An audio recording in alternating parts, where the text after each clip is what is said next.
The billionaire CEO thought I couldn't understand French, so he mocked me right to my face with his female assistant, calling me a cheap woman and even discussing their intimate positions from the night before in that sultry language. But none of it mattered anymore. I was ready to leave this world that had become so hateful, this luxurious penthouse in New York where we'd built our life together. System, I applied to detach from this world. After completing my task, I had refused to leave because Christian Grey, the obsessive alpha male I'd successfully captured, loved me desperately. Yet now, his heart harbored someone else, so I chose to vanish completely from his realm. The system granted me 1 month to handle my affairs. 1 month later, my body and soul would disappear entirely. But that wasn't enough. I didn't want a single trace of me left behind, not even a scrap of paper. In our vast Italian villa-inspired mansion, the cake celebrating our 5-year marriage anniversary sat on the table, its candles flickering weakly. I walked over quietly and blew them out. Just then, sounds came from outside. Christian pushed the door open, seeing the dark living room where I sat alone on the sofa. He assumed I was upset, his expression turning panicked as he set down his things and hurried over, pulling me into his arms with that familiar tenderness from our early romance days. He was the possessive husband who'd always been my everything, the dominant force in our dark romance. His assistants followed, carrying in lavish gifts exquisite Cartier jewelry, limited edition Van Cleef and Arpels pieces, designer gowns from Fashion Week, all worth 8 figures. To win my favor, this billionaire CEO spared no expense, flying in on his private jet from international deals just to lavish me with luxury. I watched him silently, gazing at the man I'd loved for nearly a decade. I didn't belong in this world. 10 years ago, the system had brought me here to conquer Christian Grey, the untamed heir to a fortune, free-spirited yet orphaned young, his soul as lonely as mine. Step by step, I drew close to him, accompanying him through youthful years, from campus walks to our wedding vows in a grand ceremony aboard his yacht in the Mediterranean. We became each other's sole obsession in this marriage of convenience that turned into passionate enemies to lovers' bliss. Task complete, he'd fallen for me madly, and I'd stayed because I couldn't bear to leave. But now departure loomed. After the assistants left, praising how Christian thought of me every moment during his overseas trip, compressing 7 days of work into 3 on his private jet to rush back for our anniversary, he held me tightly, watching my reactions like a jealous guardian.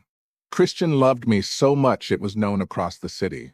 He'd fly from Florence overnight to light fireworks for my birthday, nurse me through illnesses without sleep, scour the globe for surprises in his Maybach, losing rest over my slightest frown. He loved me that intensely, yet my eyes dimmed.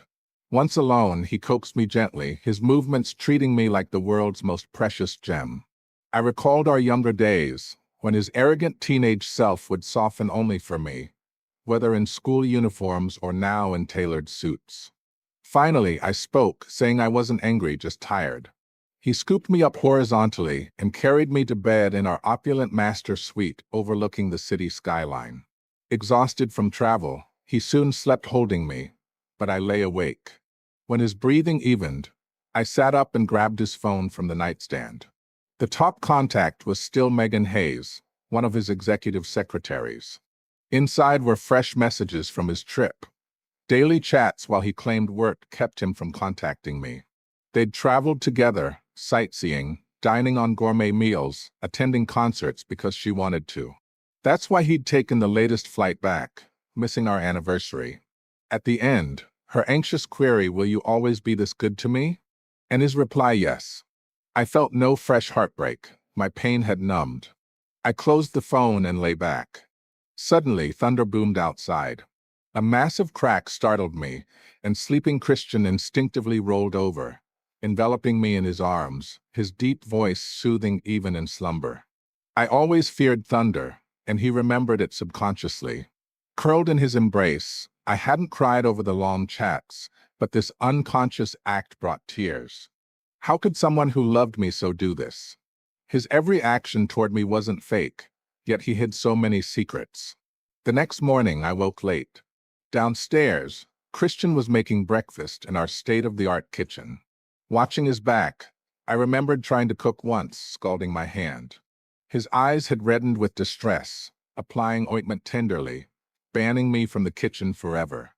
"I'll handle the cooking from now on, little wife. You stay away." He could be so meticulous for me, fight street thugs in a rage if they threaten me, whisper endless sweet nothings.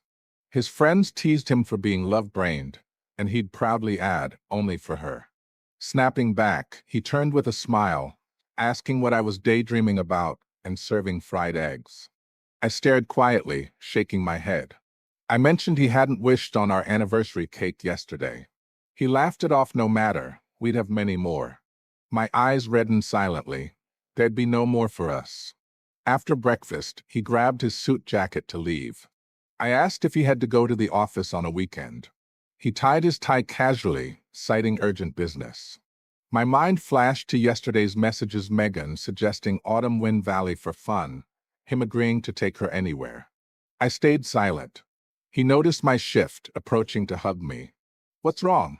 I lifted my gaze. "Nothing, but I wanted to visit Autumn Wind Valley. The scenery sounded beautiful." His smile froze briefly, then he recovered, ruffling my hair. "Too many tourists lately, and the winds are strong. Your health isn't great. Avoid places like that. Next time, I'll pick spots and join you." His lies came without guilt, as if truly concerned for me. My heart ached, but I forced a smile, insisting I really wanted to go today. He hesitated. The man who'd once put me first now wavered. Seconds later, he sighed helplessly. "Company emergency today, but next time for sure." He coaxed a bit more and left swiftly. Watching his back, tears streamed down my face unnoticed until I touched the stickiness. Alone in the empty villa, I wiped my eyes and stepped out. The system gave me a month to bid farewell, but it was more like settling affairs. First, erase my records.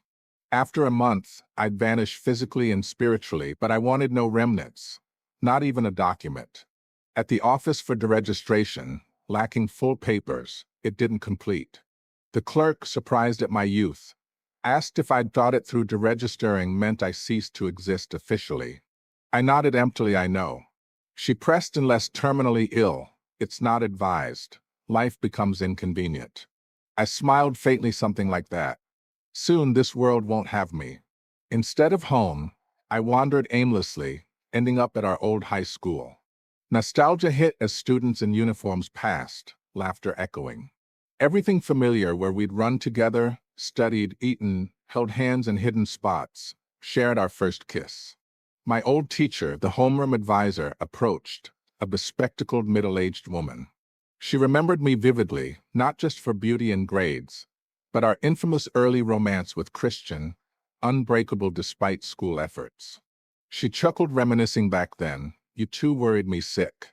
I made that kid run 10 kilometers as punishment, but he was stubborn, refusing to break up, saying even if the world ended, he'd die with you." I forced a smile, recalling it all. Entering our old classroom, I found his desk with carved words, "Anna is Christians." So bold, wanting the world to know his love. Touching it, I felt dazed, seeing that boy whose eyes held only me. Leaving, she handed me 2 letters, ones we'd written to our future selves before graduation. Others claimed theirs, ours remained. I thanked her. On the way, I opened Christian's. His youthful scrawl to 27-year-old Christian. "Did you marry your beloved girl? If Anna's your Mrs. Gray, remember, give her the grandest wedding so the world knows she's yours. Come home daily, she gets lonely alone. Make her happy every day, never let her sad, love her forever." It was essentially a love letter to me. My hands shook, tears falling at the overflowing affection. We'd loved so purely. Why couldn't it stay like our youth, him loving only me? He'd sworn he couldn't live without me, so I'd forsaken everything to stay in this strange world for him. Those vows now stabbed like knives. I suddenly craved seeing Megan Hayes, the one turning my Christian into this. At Autumn Wind Valley, from a hidden spot, I spotted him in a restaurant with a beautiful young woman opposite her. I watched motionless as he poured her water, shared smiles. They emerged with wish notes, joining others at a sacred tree transplanted from an ancient temple, said to grant buried wishes. I saw them bury theirs, waiting till alone to dig it up. Hers, may we stay together forever, never part. His familiar script below, same wish. I clutched the paper, laughing bitterly in despair. How skilled an actor he'd become, loving me while wishing eternity with another. No matter, soon he wouldn't need to pretend. Back home alone, Christian called late, claiming business kept him at the office overnight. Be good, baby girl, I'll bring gifts. I sat in the living room, face lifeless, hanging up without questions. In his absence, I began burning my belongings from the house, piece by piece. Days later, he returned, noticing the emptiness. The place feels emptier. I replied, flatly, tossed some stuff. He shrugged, hugging me, leaning to kiss, but I dodged. He froze, sensing wrongness. Unhappy? Because I was away? Big international project. I used to be lively, clinging and coquettish, but for 2 years I'd stopped. It hadn't registered with him. Panic stirred. He held tighter, fearing loss. Sorry, I've been too busy. Let's watch a movie. He grabbed keys, driving us out in his sleek Maybach. Once dates filled me with joy, now in the passenger seat numbness reigned. Staring at speeding scenery, I fantasized jumping. But unfinished business held me. Ahead, a swerving car crashed toward us. Christian's face twisted. Instinctively, he lunged over me, shielding tightly. Anna! The impact boomed. Blood trickled on my face. Not mine, his. My eyes widened at his bloodied form. She's mine to ruin, mine to protect. Touch her and die. I'll take the hit first. In the hospital corridor, my mind replayed his sacrificial dive. Why, even now, risk his life for me? Hours passed, the light dimmed. Doctor emerged, surgery successful, but watch the danger period. If he wakes in 3 days, he'll live, otherwise. He paused, steel nearly pierced his heart. In such a crash, he's gravely injured, you unscathed. He used his life to guard you. I said nothing, staring at his pale, pushed-out form.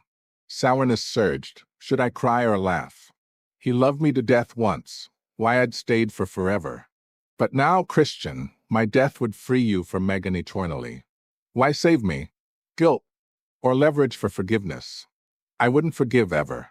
Over the coma days, I stayed. 3 days later, he woke. I was home brewing bone soup for hours when hospital chaos erupted. He smashed things, refusing treatment. Assistants quaked outside till seeing me savior.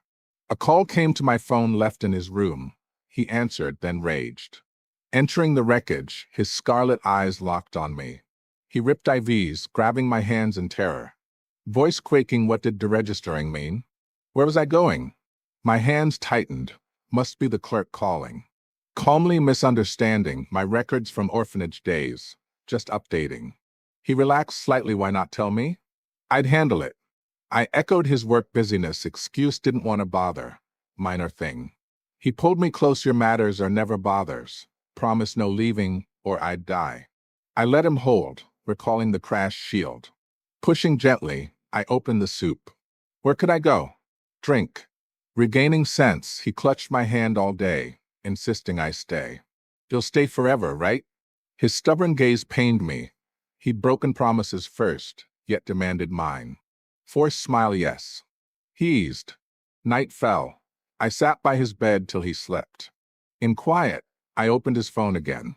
Like self-torment, knowing it had hurt but unable. I clicked his private album. Once solely mine, candid shots he treasured, flipping endlessly during absences. Eyes only for me, they said. Now another hidden album, Megan's photos. Flipping calmly, them cooking, strolling, hugging. Last her arms around his waist, deep kiss under fireworks. I stared long, remembering school days when girls sought photos with him. He'd refuse only with who I like.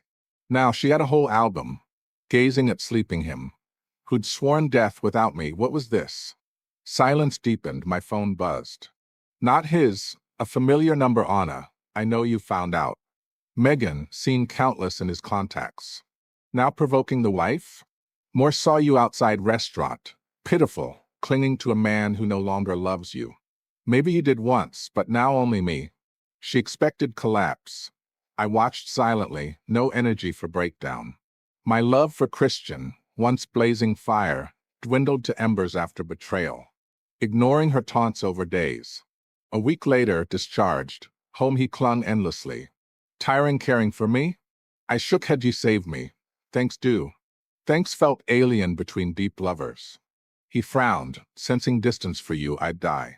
I pressed finger to lips. Live well, in my world or not. Live with guilt, regret forever. My birthday neared. He planned extravagantly. 3 days later, atop the city's highest observatory, night fell. His call summoned drones forming my name. Happy birthday. Waiter presented cake. He baked it himself.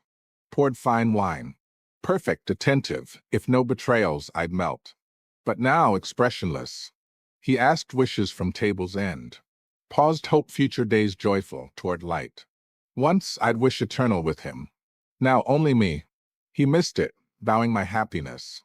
Celebration ended. Phone rang. He turned aside, answering. Then emergency at company. Go home, I'll follow soon. He drove off hurriedly. I didn't obey, hailing a cab. Follow that car. He veered not to office, but luxury complex. Megan waited curbside. He descended. She leaped into arms. From afar, his gaze on her, tender, identical to mine.